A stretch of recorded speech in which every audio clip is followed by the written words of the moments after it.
S, ಈಗಾಗಲೇ ಕಳೆದ ಬಾರಿಯೂ ಸಹ ಆಶಾ ಕಾರ್ಯಕರ್ತೆಯರು ಒಂದಷ್ಟು ಬೇಡಿಕೆಗಳನ್ನು ಸರ್ಕಾರದ ಮುಂದಿಡುವ ಮೂಲಕ ರಾಜ್ಯವ್ಯಾಪಿ ಹೋರಾಟವನ್ನು ಮಾಡಿದ್ರು.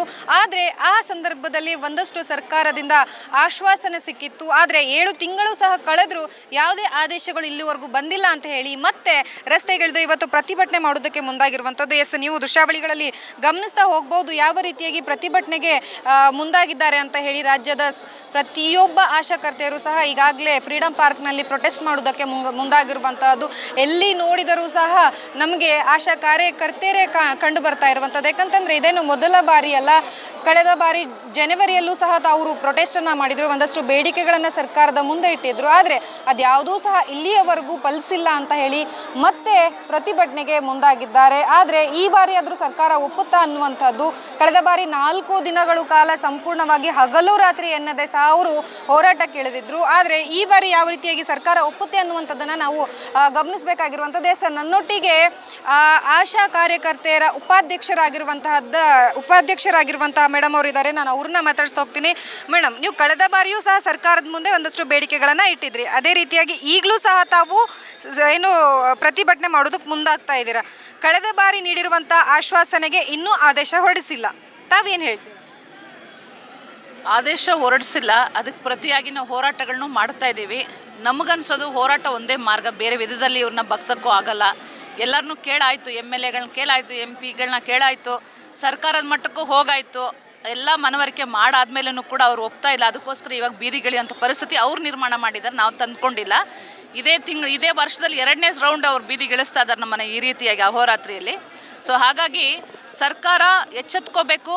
ಅಟ್ಲೀಸ್ಟ್ ಇವಾಗ ಅವ್ರು ಮಾತಾಡೋ ಸಂದರ್ಭ ಇದು, ಮಾತಾಡಬೇಕು ಅಂತ ನಾವು ಆಶಿಸ್ತೀವಿ. ಮಾತಾಡಬಹುದು ಅಂತಲೂ ವಿಶ್ವಾಸ ಇದೆ. ಮುಖ್ಯಮಂತ್ರಿಗಳು ಉತ್ತರ ಕೊಡಬೇಕಷ್ಟೇ, ಅದಕ್ಕೆ ಕಾಯ್ತಾ ಇದ್ದೀವಿ. ಆದೇಶ ಬೇಗ ಮಾಡಲಿ. ನಮ್ಮ ಮೇಲೆ ನೀವು ಆದೇಶ ಇದು ತರದೇ ಹೋದರೆ ಮುಂದಿನ ದಿನದಲ್ಲಿ ನಾವು ಉಗ್ರವಾದಂಥ ಹೋರಾಟ ಮುಂದಿನ ದಿನದಲ್ಲಿ ನಾವು ಪ್ಲ್ಯಾನ್ ಮಾಡ್ತೀವಿ, ಅದಕ್ಕೆ ಅವ್ರಿಗೆ ತಿಳಿಸ್ತೀವಿ ಕೂಡ. ಎಸ್, ನನ್ನೊಟ್ಟಿಗೆ ಏನು ರಾಜ್ಯ ಸಂಯುಕ್ತ ಆಶಾ ಕಾರ್ಯಕರ್ತೆಯರ ಸಂಘದ ಅಧ್ಯಕ್ಷರಿದ್ದಾರೆ, ನಾನು ಅವ್ರನ್ನ ಸಹ ಕೇಳ್ತೀನಿ. ಸರ್, ತಾವು ಸಹ ಈ ಪ್ರತಿಭಟನೆಯಲ್ಲಿ ಭಾಗಿಯಾಗಿದ್ದೀರಾ. ಸರ್ಕಾರ ಒಂದು ವೇಳೆ ನಿಮ್ಮ ಬೇಡಿಕೆಗಳಿಗೆ ಒಪ್ಪದೇ ಹೋದಲ್ಲಿ ಯಾವ ರೀತಿಯಾಗಿ ಸರ್ಕಾರಕ್ಕೆ ಬಿಸಿ ಮುಟ್ಟಿಸುವುದಕ್ಕೆ ತಾವು ಮುಂದಾಗ್ತೀರಾ?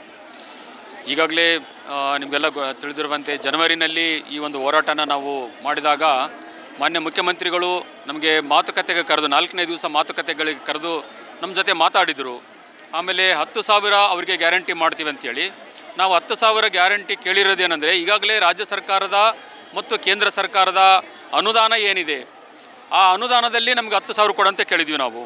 ಅಂದರೆ ಅದರಲ್ಲಿ ರಾಜ್ಯ ಸರ್ಕಾರದ ಗೌರವಧನ ಇದೆ, ಕೇಂದ್ರ ಸರ್ಕಾರದ ಪ್ರೋತ್ಸಾಹಧನ ಇದೆ, ಮತ್ತು ಚಟುವಟಿಕೆಗಳ ಆಧಾರಿತವಾಗಿರ್ತಕ್ಕಂಥ ಅನುದಾನಿತ ಹಣದಲ್ಲಿ ನಮಗೆ ಕೊಡಂತೆ ಕೇಳಿದರೆ ಅವರು ಒಪ್ಪಿಕೊಂಡಿದ್ದರು. ಈಗ ಕಳೆದ ಆ ಒಂದು ಜನವರಿ ಆದಮೇಲೆ 1 ತಿಂಗಳಲ್ಲೇ ನಮ್ಗೆ ಆದೇಶ ಮಾಡ್ತೀವಿ ಅಂತಲೂ ಮಾತು ಕೊಟ್ಟಿದ್ರು ಅವರು. ಆದರೆ ಇವತ್ತು 8 ತಿಂಗಳಾಗ್ತಾಯಿದೆ, ಈ ಆಗಸ್ಟ್ ತಿಂಗಳಿಗೆ 8 ತಿಂಗಳಾಗ್ತಾಯಿದೆ, ಇಲ್ಲಿವರೆಗೆ ಯಾವುದೇ ರೀತಿಯಾದಂಥ ಆದೇಶನ ಮಾಡಿಲ್ಲ. ಸೊ ಆದರೆ ನಾವು ಸುಮ್ಮನೆ ಕೂತ್ಕೊಂಡಿಲ್ಲ. ಇದ್ರ ಬಗ್ಗೆ ನಾವು ಸಾಕಷ್ಟು ಸರ್ತಿ ರಾಜ್ಯ ಸರ್ಕಾರದ ಜೊತೆಗೆ ಮಾತಾಡಿದ್ದೀವಿ, ಅಥವಾ ಪದೇ ಆರೋಗ್ಯ ಇಲಾಖೆಗೆ ಹೋಗಿದ್ದೀವಿ. ಅಷ್ಟಾಗಿಯೂ ಕೂಡ ಅವರು ಯಾವುದೇ ರೀತಿಯಾದಂಥ ಆದೇಶನ ಮಾಡ್ತಾ ಇಲ್ಲ. ಅದಕ್ಕೋಸ್ಕರ ನಮಗೀಗ ಅನಿವಾರ್ಯ ಆಗಿದೆ. ಆ ಕಾರಣದಿಂದ ನಾವು ಇಲ್ಲಿ ಇವತ್ತು ಇಡೀ ಕರ್ನಾಟಕದ ಬೀದರ್ ಜಿಲ್ಲೆಯಿಂದ ಹಿಡಿದು ಚಾಮರಾಜನಗರದವರೆಗೆ 31 ಜಿಲ್ಲೆಗಳಲ್ಲಿ ನಾವು ಇವತ್ತು ಈ ಪ್ರತಿಭಟನೆ ಹಮ್ಮಿಕೊಂಡಿದ್ದೀವಿ. ಎಲ್ಲ ಕಾರ್ಯಕರ್ತೆಯರು ಆರೋಗ್ಯ ಚಟುವಟಿಕೆಗಳನ್ನು ಸಂಪೂರ್ಣವಾಗಿ ನಿಲ್ಲಿಸಿ ರಾಜ್ಯದಲ್ಲಿ ಈ ಒಂದು ಹೋರಾಟದಲ್ಲಿದ್ದಾರೆ. ಸೊ ಆ ಒಂದು ಸಂದೇಶನ ರಾಜ್ಯ ಸರ್ಕಾರಕ್ಕೆ ಕೊಡ್ತಾ ಇದ್ದೀವಿ. ನೀವು ತಕ್ಷಣವೇ ನಮಗೆ ಆದೇಶ ಮಾಡಬೇಕು 10,000ಗೆ ಸಂಬಂಧಪಟ್ಟಂತೆ.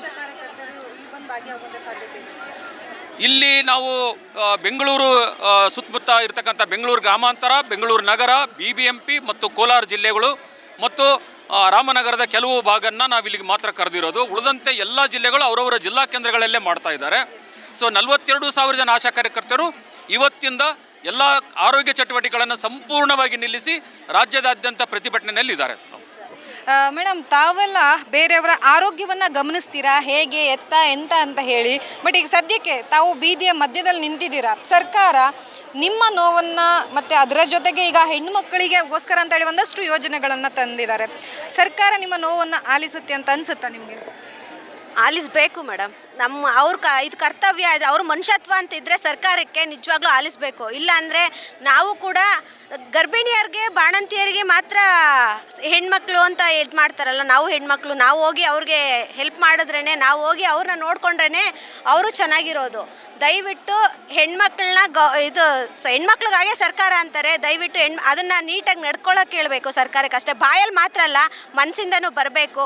ಅದು ಲಿಖಿತ ರೂಪದಲ್ಲೂ ಕೊಡಬೇಕು. ನಮಗೆ ಏನು ಸಂಬಳ ಅಂತ ಮಾಡ್ತಿದ್ದಾರೆ, ಗೌರವಧನ ಅಂತ ಮಾಡ್ತಿದ್ದಾರೆ, ಅದನ್ನು ಪ್ರತಿ ತಿಂಗಳು ಆ ತಿಂಗಳದ್ದು ಕೊಟ್ಟರೆ, ಇಲ್ಲ 1 ತಿಂಗಳದ್ದು 2 ತಿಂಗಳಿಗಾದ್ರೆ ಕೊಟ್ಟರೆ ಒಂಥರ, 4 ತಿಂಗಳದ್ದು ಯಾವ ತಿಂಗಳು ಸಂಬಳ ಯಾವಾಗ ಬರುತ್ತೆ, ಏನು ಸಂಬಳ ಆಗ್ತಾವ್ರೆ ಅನ್ನೋದೇ ಗೊತ್ತಾಗಲ್ಲ ನಮಗೆ. ಆ ಲೆವೆಲ್ಗೆ ಸಂಬಳ ಆಗ್ತಾವ್ರೆ. ಮೇಡಮ್, ಈಗ ತಾವು ಒಬ್ಬ ಹೆಣ್ಮಕ್ಳ ಕಷ್ಟ ಹೆಣ್ಮಕ್ಳಿಗೆ ಮಾತ್ರ ಗೊತ್ತಿರುತ್ತೆ.